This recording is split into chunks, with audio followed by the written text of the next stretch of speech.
Renungan Pagi Maranatha oleh Ellen G. White, 4 Agustus 2026. Mari kita berdoa. Bapa kami yang di sorga, Allah pencipta langit dan bumi, laut dan segala isinya, Allah yang maha besar, maha kuasa, sumber segalanya, yang kami sembah selalu melalui anak moyang tunggal, Yesus Kristus.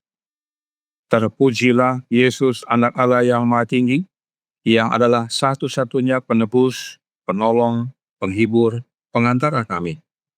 Pada pagi hari ini kami bersyukur boleh bangun dan berbakti dan sebagaimana membaca dan mendengarkan nasihat firman-Mu, kiranya ini menjadi pembaharuan dan pertobatan bagi kami semua, agar turut mengambil bagian dalam kodrat ilahi. Beserta kami sepanjang perbaktian ini kehendak-Mu yang jadi, ampun kami akan dosa dan salah, karena kami berdoa hanya dalam nama anak Allah yang tunggal, Yesus Kristus, yang adalah Tuhan dan Juru Selamat kami. Amin. Renungan hari ini akan dibacakan oleh Ibu Maya Khan. Kepada Ibu Maya, kami persilahkan. Selamat pagi untuk kita semua. Bacaan renungan pagi kita pada pagi hari ini, 4 Agustus tahun 2026, berjudul Kristus Penolong dan Penebus Kita. Ayat intinya terdapat di dalam Roma 5 ayat 19. Jadi sama seperti oleh ketidaktaatan satu orang, semua orang telah menjadi orang berdosa. Demikian pula, oleh ketaatan satu orang, semua orang menjadi orang benar. Karena manusia yang jatuh tidak dapat mengalahkan iblis dengan kekuatan manusiawinya, Kristus datang dari istana kerajaan sorga untuk menolong dengan kekuatan manusiawi dan ilahi yang digabungkan. Kristus tahu bahwa Adam di Eden dengan segala keunggulannya seharusnya dapat menahan pencobaan iblis dan mengalahkannya. Ia juga tahu bahwa manusia di luar Eden, terpisah dari terang dan kasih Allah sejak kejatuhan, tidak mungkin melawan pencobaan iblis dengan kekuatannya sendiri. Untuk membawa harapan kepada manusia dan menyelamatkannya dari kehancuran total, Ia merendahkan diri mengambil alamiah manusia, supaya dengan kuasa ilahi yang dipadukan dengan kemanusiaan, Ia dapat menjangkau manusia di tempat Ia berada. Ia memperoleh bagi anak-anak Adam yang jatuh kekuatan yang mustahil mereka dapatkan sendiri, agar dalam namanya mereka dapat mengalahkan pencobaan setan. Adam dan Hawa di Eden ditempatkan dalam keadaan yang paling menguntungkan. Mereka tidak berada di bawah hukuman dosa. Sang pencipta mereka adalah guru mereka. Namun, mereka jatuh di bawah kuasa dan pencobaan musuh yang licik. Selama 4.000 tahun, iblis bekerja melawan pemerintahan Allah, dan ia memperoleh kekuatan serta pengalaman dari praktik yang tekun. Manusia yang jatuh tidak memiliki keunggulan Adam di Eden. Mereka telah terpisah dari Allah selama 4.000 tahun. Hikmat untuk memahami dan kuasa untuk melawan pencobaan iblis semakin berkurang, sampai iblis tampak berkuasa penuh di bumi. Nafsu makan dan hawa nafsu, cinta dunia dan dosa yang sembrono adalah cabang besar kejahatan dari mana segala jenis kebejatan tumbuh. Hidup kita mungkin tampak kusut, tetapi ketika kita menyerahkan diri kepada Sang Pekerja Agung yang bijaksana, Ia akan menyikapkan pola hidup dan karakter yang akan menjadi kemuliaannya sendiri. Dan karakter yang menyatakan kemuliaan Kristus akan diterima ke dalam Firdaus Allah. Setiap orang yang dengan iman menaati perintah Allah akan mencapai keadaan tanpa dosa, seperti yang dialami Adam sebelum pelanggarannya. Demikianlah bacaan renungan pagi kita pada pagi hari ini. Tuhan Yesus memberkati. Terima kasih atas penatalanan Ibu Maya. Tuhan Yesus memberkati. Selamat pagi, saudaraku dalam Tuhan.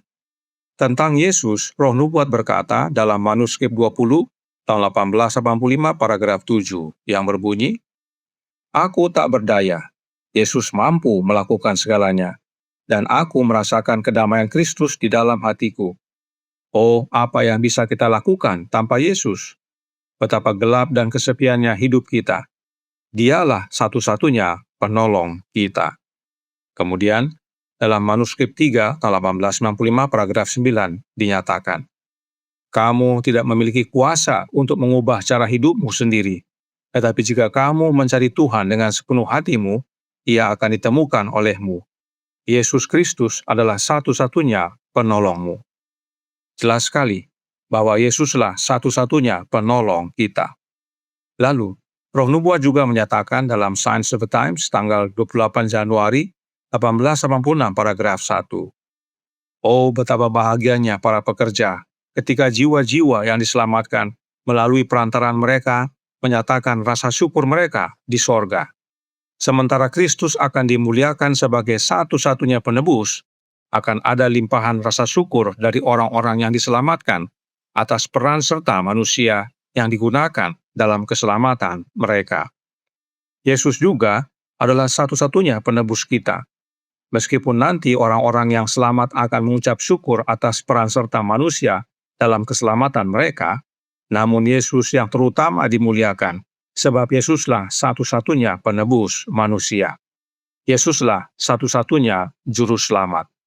Itu sebabnya Roh Nubuat tekankan dalam manuskrip 53, 1886 paragraf 9.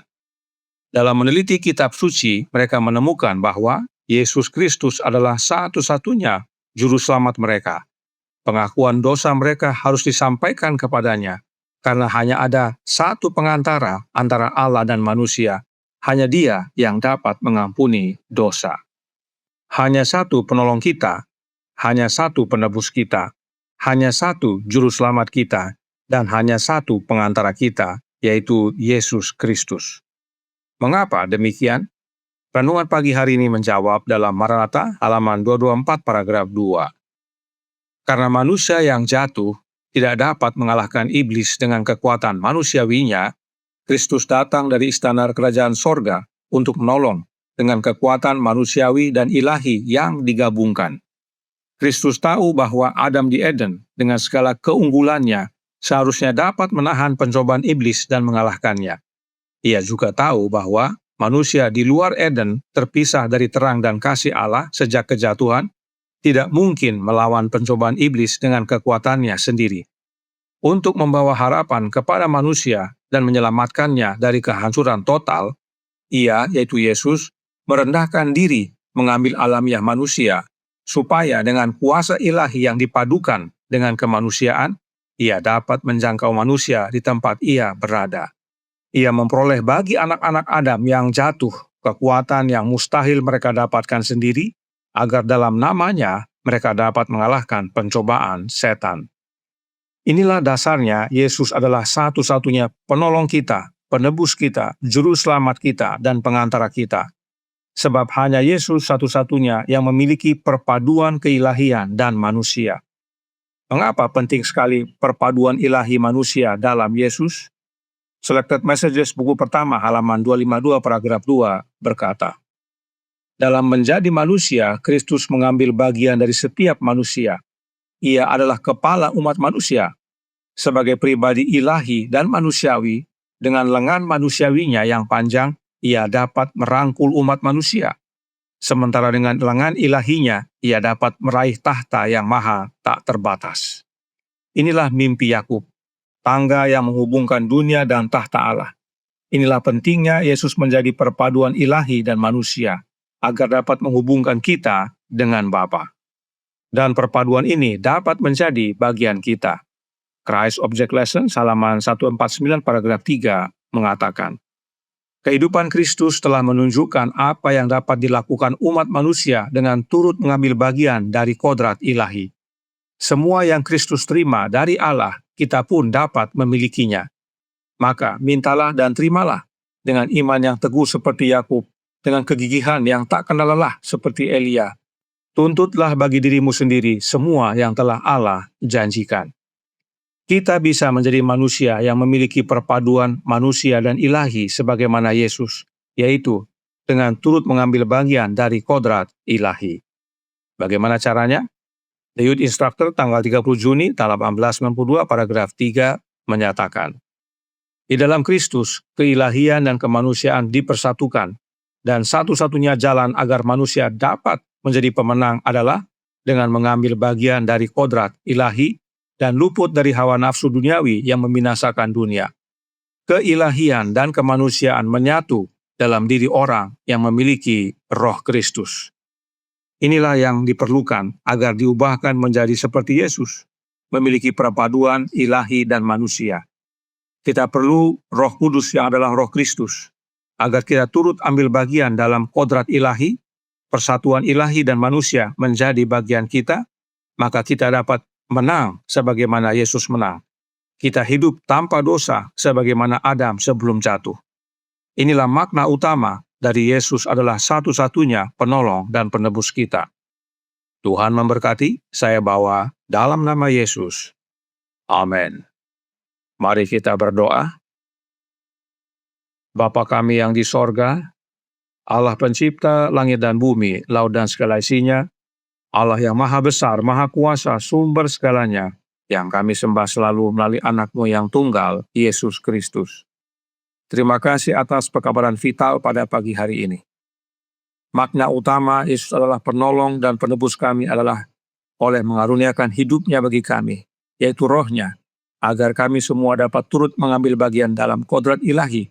Sebab itulah yang menjadikan kami seperti Yesus, yaitu perpaduan ilahi dan manusia. Maka kemenangan menjadi bagian kami.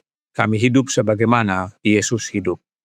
Oleh sebab itu ya Bapa, karuniakanlah Roh anak-Mu dalam hidup ini. Dan biarlah kami semua yang percaya membuka hati dan menerima Kristus berkuasa dalam hati kami, mengubahkan kami hari demi hari hingga pada akhirnya serupa dengan Dia, dan saat Dia datang kedua kali kami layak untuk mewarisi kerajaan sorga. Beserta kami sepanjang hari ini, kehendak-Mu yang jadi, ampun kami akan dosa dan salah, karena kami berdoa hanya dalam nama anak Allah yang tunggal, Yesus Kristus, yang adalah Tuhan dan Juru Selamat kami. Amin.